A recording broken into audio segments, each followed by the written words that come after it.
ওই সাইডে চলে গেছে, একজন চলে গেছে আরো। ওকে, তাহলে 4টা ম্যানোভার মতো ইউজ করি, তার মধ্যে সবচেয়ে কমন যে ম্যানোভারটা ইউজ করি তাকে বলি ভ্যালসালভা ম্যানোভার, ঠিক আছে? মানে মারমারটা আমরা কি জানি, যখন আপনি বিভিন্ন পজিশন ক্রিয়েট করবেন, বিভিন্ন পজিশনে বসবেন বা বিভিন্ন পজিশনে দাঁড়াবেন, তখন আসলে বডির যে ফ্লো বা ভেনাস রিটার্নটা ছিল সেটা চেঞ্জ হয়ে যায়। আমরা জানি যে ভেনাস রিটার্ন চেঞ্জ হওয়ার সঙ্গে সঙ্গে মারমারের কি ইন্টেন্সিটি অথবা ডিউরেশন কি হইতে পারে, মানে সাউন্ডের ইন্টেন্সিটি বা ডিউরেশন অথবা মারমার প্রোডাকশন চেঞ্জ হতে পারে, ঠিক আছে? তো আসলে আমরা কি করি, এই ম্যানোভার গুলো করে করে আমরা ডায়াগনোসিস বা কনফার্ম হওয়ার চেষ্টা করি যে আমি যে মারমারটাকে ডিটেক্ট করার ট্রাই করতেছি সেটা কি ওকে কিনা, সেটা কি ঠিক আছে কিনা, ঠিক আছে?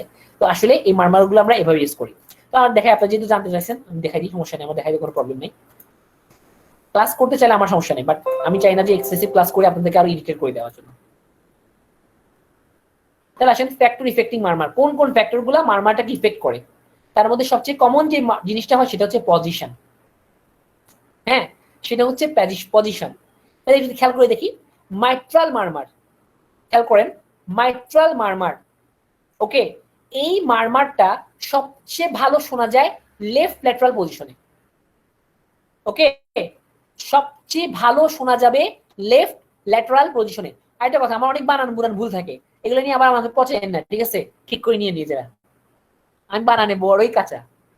ওকে, তো কি বললাম, মাইট্রাল যে মারমার মানে মাইট্রাল স্টেনোসিস মারমার অথবা মাইট্রাল রিগার্ডিটেশন মারমার, মেন কথা হচ্ছে মাইট্রাল ভালভের জন্য কোনো মারমার যদি ক্রিয়েট হয়, ওখানের ওই মারমারটাকে আপনি সবচেয়ে ভালো শুনতে পারবেন লেফট ল্যাটারাল পজিশনে।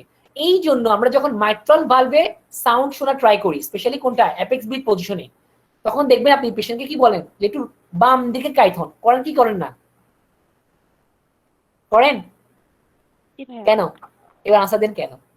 আপনারা আনসার দিবেন, আমি আনসার দিব না এগুলার, আপনারা আনসার দিবেন, আপনারা জানেন আমি বলছি এগুলা। আমি প্রতিটা কথা বলি, আমি কোনো কথা এমনি বলি না, সবগুলো কথার কোনো না কোনো গুরুত্ব থাকে।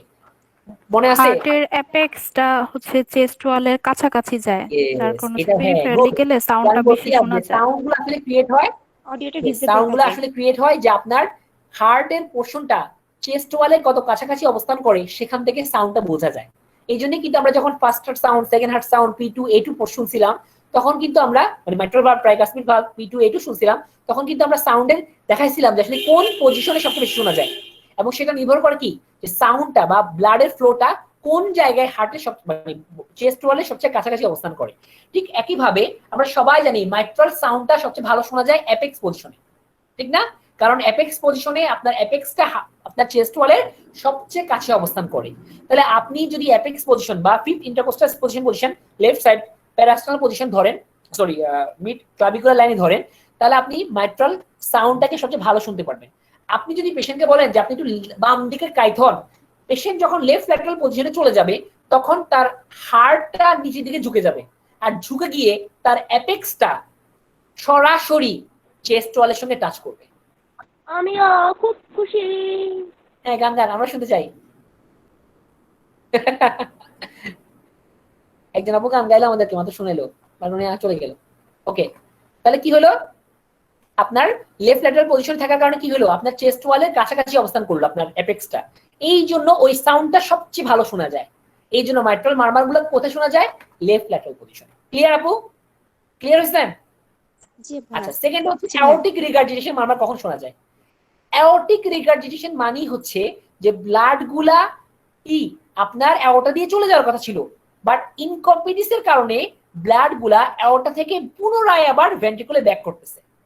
তাহলে আমরা দেখি কোন কন্ডিশন, আপনি যদি বেন্ড করেন, কোথায় বেন্ড করেন, সামনের দিকে, আপনি যদি সামনের দিকে ঝুঁকে পড়েন, হ্যাঁ, এবং আপনার নিঃশ্বাস থাকে এক্সপিরেশনে হোল্ড করেন, তাহলে কি করবেন, পেশেন্ট কি করবেন, বাবা আপনি একটু সামনের দিকে ঝুঁকেন, বেটা তো শুয়ে থাকবে বা বেটিতে শুয়ে থাকবে মানে বিছানার উপরে, তো সে শুয়ে থাকলো বা বসে থাকলো, আপনি বলবেন যে ঝুঁকে, সে কি করবে, ঝুঁকবে। এবার আপনি কি বলবেন যে বাবা আপনি আপনার নিঃশ্বাসটাকে ছেড়ে ধরে রাখেন, ভালোভাবে শুনেন কি বলেন, নিঃশ্বাসটাকে ছেড়ে ধরে রাখেন, তাহলে সে কি করবে, ওকে ধরছে। এই পজিশনে অ্যাওর্টিক রিগার্জিটেশনের মারমার সবচেয়ে ভালো শোনা যায়। ওয়াই, কেন? কারণ সে যখন বেন্ড করবে, গ্র্যাভিটেশন ফোর্সের কারণে অ্যাওর্টা থেকে ব্লাড গুলা আরো বেশি পরিমাণ কই চলে আসবে, বলেন না কেন? কই আসবে? ভেন্ট্রিকলে চলে আসবে। এটা একটা কি কজ? তাহলে সাউন্ড বেশি করে শোনা যাবে। 1 2 হোল্ড কেন মানে ব্রেথ কেন হোল্ড করবে এক্সপিরেশনে? এক্সপিরেশনে কি হয় আমরা কিন্তু জানি, ঠিক না? এক্সপিরেশনে কি হয়? উল্টা হয়। মানে আপনার লেফট ভেন্ট্রিকলে কি বাড়ে? লেফট ভেন্ট্রিকলে ভেনাস আউটফ্লো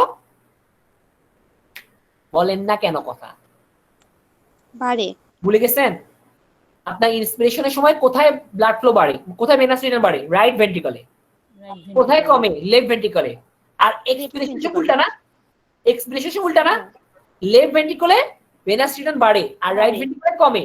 তাহলে লেফট ভেন্ট্রিকলে এখন ব্লাড বেশি আসবে, তাহলে এই বেশি ব্লাডগুলো বেশি পাস করার ট্রাই করবে, বাট বেশি ব্লাড পাস করার ট্রাই করবে ঠিকই, বাট রিগার্জিটেশনের সময় আবার কি করবে? আবার বেশি ব্লাড ব্যাক করবে। তাহলে আপনি কি পাচ্ছেন? আপনি অনেক ব্লাড পাচ্ছেন, লং টাইম ধরে পাচ্ছেন। তাহলে এই যে সাউন্ডটা প্রোডাকশন হবে, এটা আপনি লং টাইম ধরে পাবেন না? পাবেন কি পাবেন না? জি ভাইয়া। এই জন্য অ্যাওর্টিক রিগার্জিটেশন মারমার যদি শুনতে চান, কোন কি করবেন? পেশেন্টকে বলুন বাবা আপনি একটু ঝুঁকেন, সে ঝুঁকবে। তারপর বলবেন বাবা আপনি নিঃশ্বাসটা ছেড়ে ধরে রাখেন, সে যখন নিঃশ্বাস ছেড়ে ধরে রাখবে। ওকে, সেটাকে bend forward and hold breath on expiration. Clear? Okay, এরপর হচ্ছে রেসপিরেশনের সঙ্গে সম্পর্কিত। আমরা সবাই জানি ইন্সপিরেশনের ক্ষেত্রে রাইট সাইডের মারমারগুলো বাড়ে, আর এক্সপিরেশনের সময় লেফট সাইড মারমার কেন হবে জানেন? কারণ একটু আগে বলে দিলাম যে ইন্সপিরেশনের সময় রাইট সাইডে ভেনাস রিটার্ন বাড়ে আর এক্সপিরেশনের সময় লেফট সাইডে ভেনাস রিটার্ন বাড়ে। এটা বুঝে রাখবেন আর বুঝতে হবে এগুলা ভাই, অনেকবার বুঝে ফেলছি না ভাইয়া। তাহলে এগুলো বুঝে ফেলছেন। আর কি আছে একটু দেখি।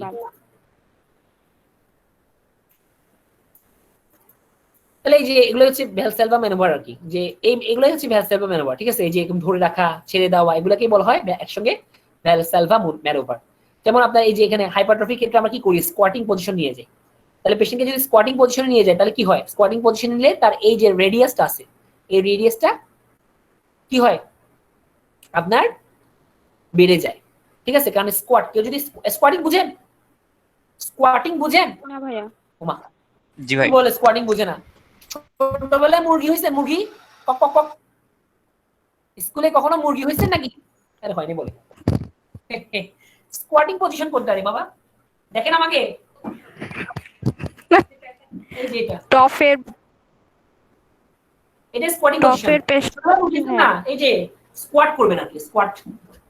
তো স্কোয়াটিং পজিশনে যখন যাবেন তখন রাইট সাইডে ভেনাস রিটার্ন বাড়বে, ওকে, এবং লেফট সাইডে কমবে। তাহলে লেফট সাইড যদি কমে তাহলে লেফট সাইডের প্রেসার কি বাড়বে না কমবে? কুইক কুইক কুইক, আবার বলতেছি, স্কোয়াটিং পজিশনে গেলে রাইট সাইডে ভেনাস রিটার্ন বাড়ে, লেফট সাইডে কমে। লেফট সাইডে যদি কমে তাহলে আপনি বলেন লেফট সাইডের প্রেসার বাড়বে না কম থাকবে? কম থাকবে।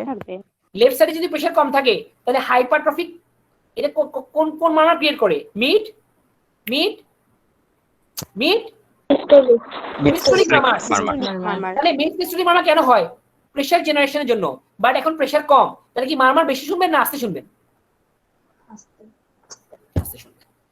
ওকে ওকে ওকে। আর এটা হচ্ছে supine position with elevated legs. শুয়ে থাকবেন, পাটাকে উপরে উঠে রাখবেন। আমরা সবাই জানি পা যখন উপরে উঠে রাখে তখন কি হয়? সবাই জানেন ভেনাস রিটার্ন বাড়বে। ভেনাস রিটার্ন বাড়ে। ভেনাস রিটার্ন বাড়ে কোন সাইডে? কোশ্চেন করতে হবে কোন সাইডে? বাড়বে। রাইট সাইডে। রাইট সাইডে বাড়বে। লেফট সাইডে কমবে, একইভাবে এটা হবে। তাহলে কি কি এগুলোকে একসঙ্গে বলি ভ্যালসেলভা ম্যানুভার, কোন স্পেসিফিক ম্যানুভার না, অনেকগুলো ম্যানুভারকে একসঙ্গে বলি ভ্যালসেলভা ম্যানুভার। আপনি দেখবেন অনেক জায়গায় কানের মতো কিন্তু ভ্যালসেলভা ম্যানুভার আছে, জানেন এটা? হিয়ারিং এক্সামিনেশন করার সময় কিন্তু ওই যে ভার্টাইগো করছেন না? মেনিয়ার্স ডিজিজে করে জি ভাই। মেনিয়ার্স ডিজিজে কিন্তু ভার্টাইগো ডায়াগনোসিস করার সময় ভ্যালসেলভা ম্যানুভার করে। সো ভ্যালসেলভা ম্যানুভার কোন স্পেসিফিক ম্যানুভার না, এটা অনেকগুলো ম্যানুভারকে একসঙ্গে নামকরণ করা হয়েছে যে ভ্যালসেলভা ম্যানুভার, ঠিক আছে? মানে এই যে আপনি স্কোয়াট করলেন, আপনি শুয়ে পা উঠাইলেন, এগুলো সবই কি ভ্যালসেলভা ম্যানুভার।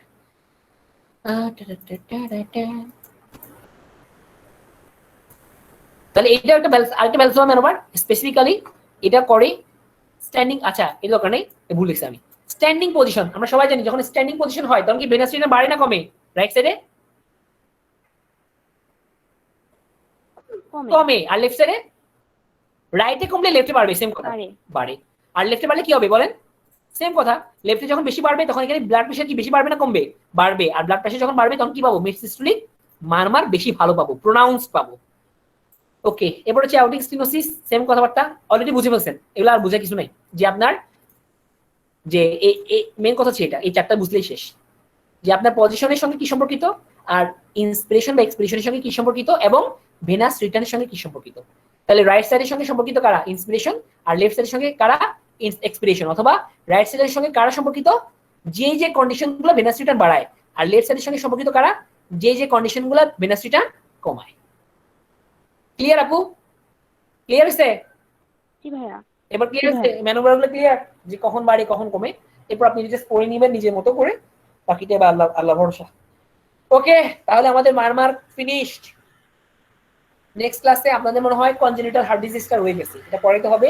দেখে আমি নেক্সট ক্লাসে তাহলে কনজেনিটাল হার্ট ডিজিজটা শেষ করে দিই, তারপর আমরা ড্রাগসে চলে যাই। ঠিক আছে, অ্যারিথমিয়া পড়াবো ফার্স্ট ক্লাসে, arrhythmia and anti arrhythmic drugs. Okay, 4টা ড্রাগস পড়াবো ইনশাআল্লাহ। ড্রাগসগুলো পড়ার পরে এই টপিকগুলো সারা জীবনের জন্য ক্লিয়ার হয়ে যাবে, আশা করি কোনো সমস্যা হবে না। ওকে, তাহলে আজকের মতো বিদায় বন্ধুরা, দেখা হবে ভবিষ্যতে।